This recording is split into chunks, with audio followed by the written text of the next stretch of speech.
We're going to be looking at congruence and composite transformations. We've technically already done composite transformations. When you have like a glide reflection, that's a composite. You're doing one movement followed by another.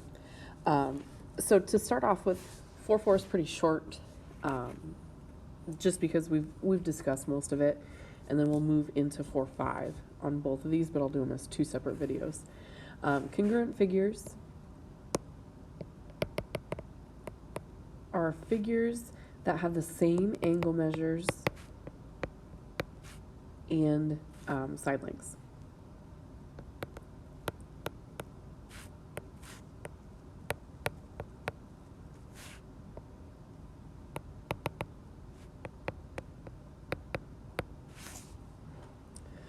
Reflections and parallel lines theorem.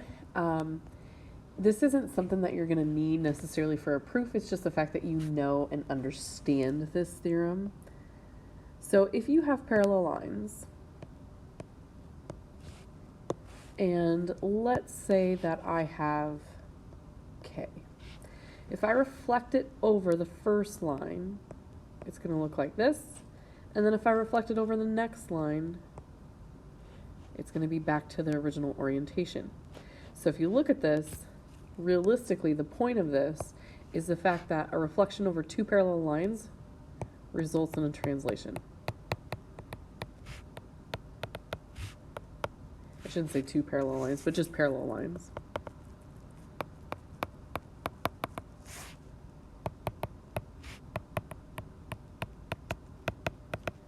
So we can see that this K moved or slid to that last K, technically speaking. Reflections in intersecting lines theorem. So let's say that we have two lines that intersect, and they don't necessarily have to be at a 90-degree angle. They could be at any type of angle. What this is going to say, if I have that K going back to it, and I'm rotating, okay? If I'm rotating this about, what this means, that we know that these two angles are congruent, the rotation is going to be 2 times x, where x is the degree measure of the intersection angle there. As you guys can see, I have it marked.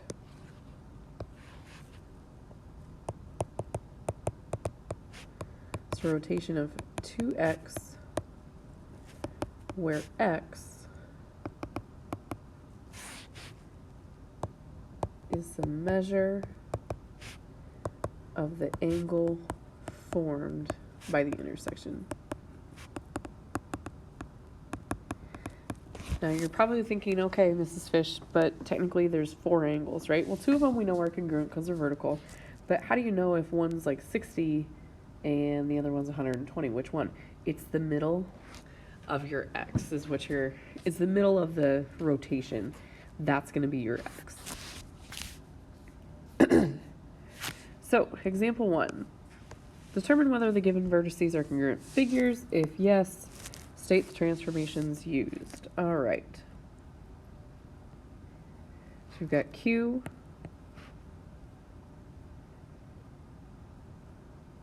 We've got R.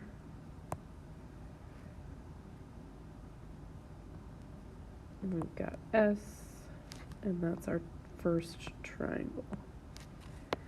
And our next triangle is 6, 4, 9, 4. So that's T, U, and V. So looking at this, now you might not be able to might not have a protractor, and that's totally okay. But what we're going for is, are they congruent figures? So what I do when looking at this is making sure that the orientation or the distances from our locations are the same. So for instance, Q to R is 3, T to U is 3, that works.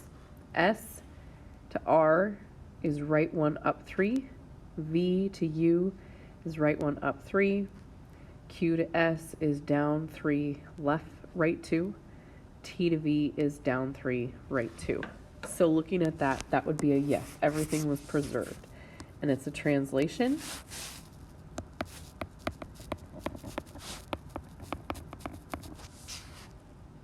It doesn't ask what, well, I mean, it says the transformation used. It doesn't specify whether or not you have to say any more than the translation, but we can interpret this to be x, y.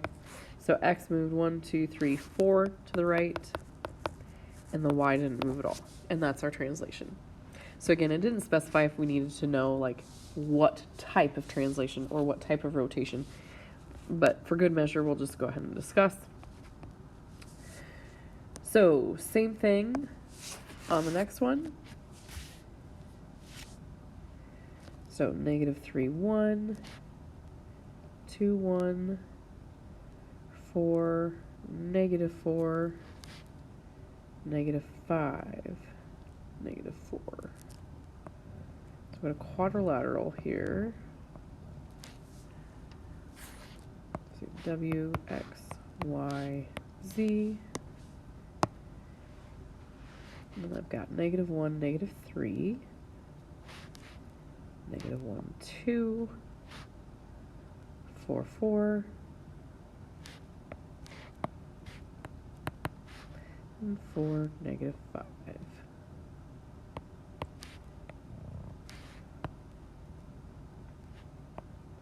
So looking at this, looks like a rotation, but I got to double check here. Double check my distances. W to X is a distance of 5. C to D is a distance of 5. It works out there. E to F, my distance is 9. Z to Y is also 9. W to Z is left 2, down 6. C to F. Now, if it's a rotation, you got to turn it sideways, right?